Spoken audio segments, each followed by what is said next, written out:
Hi, Elaine. Do you think you could help me out? How did you get into this mess?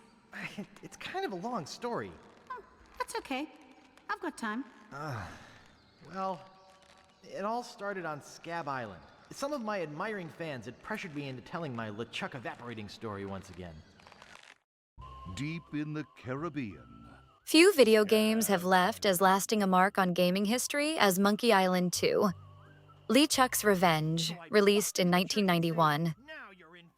For many, it is not only one of the greatest adventure games ever made, but also one of the most intelligently written video games of all time.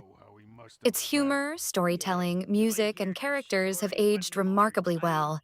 And more than 30 years after its release, it is still regarded as the benchmark of its genre. To truly understand the significance of Monkey Island 2, however, it is necessary to look beneath the surface and return to the era in which it was created. In the late 1980s, computer games were very different from what they are today.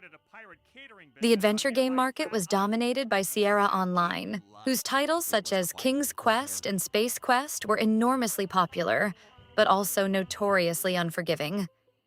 Players could die almost anywhere, make irreversible mistakes, or become trapped in unwinnable situations without realizing it until it was too late.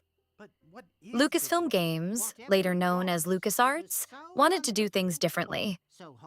Game designer Ron Gilbert believed that players should focus on exploration, problem-solving, and storytelling rather than being punished for failure. His famous design philosophy was simple. Players should never be penalized for experimenting with different solutions. To support this philosophy, Lucasfilm developed the SCUM engine, which made adventure games far more intuitive to play. Instead of typing commands such as open door or pick up key, players interacted with the world by pointing and clicking with a mouse. Today, this may seem obvious, but in 1991, it represented a major leap forward in game design. The first Monkey Island was released in 1990 and quickly achieved cult status. Its protagonist, Guybrush Threepwood, was the complete opposite of a traditional hero. He was neither a muscular pirate captain nor a seasoned swordsman, but an awkward, enthusiastic, and often hopelessly inexperienced young man whose greatest dream was to become a mighty pirate. Players fell in love with Guybrush precisely because he wasn't perfect. He made mistakes, constantly found himself in impossible situations, and survived them mostly through cleverness, persistence, and a healthy dose of luck. When development began on the sequel, LucasArts gave the team greater creative freedom and a larger budget. Alongside Ron Gilbert worked two designers who would later become legends in their own right, Tim Schafer and Dave Grossman. Together, the trio created a game that didn't merely repeat the success of its predecessor, but expanded its world in almost every conceivable way. Monkey Island 2 opens with Guybrush once again recounting his latest adventures. This time, his goal is to find the legendary treasure known as Big Whoop, said to be the greatest pirate treasure ever discovered. It soon becomes clear, however, that this is far more than a simple treasure hunt.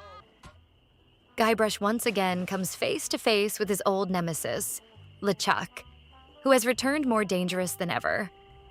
The story unfolds across several islands, each with a distinct personality. Scab Island exudes crime and decay. Fat Island represents bureaucracy and the abuse of power. While Booty Island initially appears to be an idyllic colonial paradise hiding greed and fierce competition beneath its polished exterior.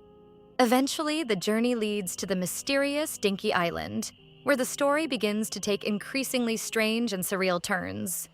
It is at this point that Monkey Island 2 reveals itself to be much more than a humorous pirate adventure. Although the game is packed with jokes, puns, and absurd situations, a more serious theme runs quietly beneath its comedy: identity. Throughout the game, Guybrush tries to prove, to himself as much as to others, that he is a real pirate. He pursues fame, fortune, and respect, yet every achievement is followed by another challenge. It is as though the game is asking whether heroism is truly something that can be earned through accomplishments alone. The characters reinforce this theme brilliantly. LeChuck is far more than a simple villain. He serves as Guybrush's dark reflection. Both seek power and recognition, but they pursue these goals in fundamentally different ways. LeChuck relies on fear and violence, while Guybrush depends on intelligence, wit, and humor. This makes their rivalry far more compelling than a conventional battle between good and evil. Elaine Marley also deserves special recognition. At a time when many video games of the early 1990s portrayed female characters merely as princesses waiting to be rescued, Elaine was independent, intelligent, and decisive. She was not simply a supporting character, but one of the strongest and most believable figures in the game's world. For its time, this represented exceptionally modern writing. Even so, Monkey Island 2 is best remembered for its humor. It does not rely solely on punchline.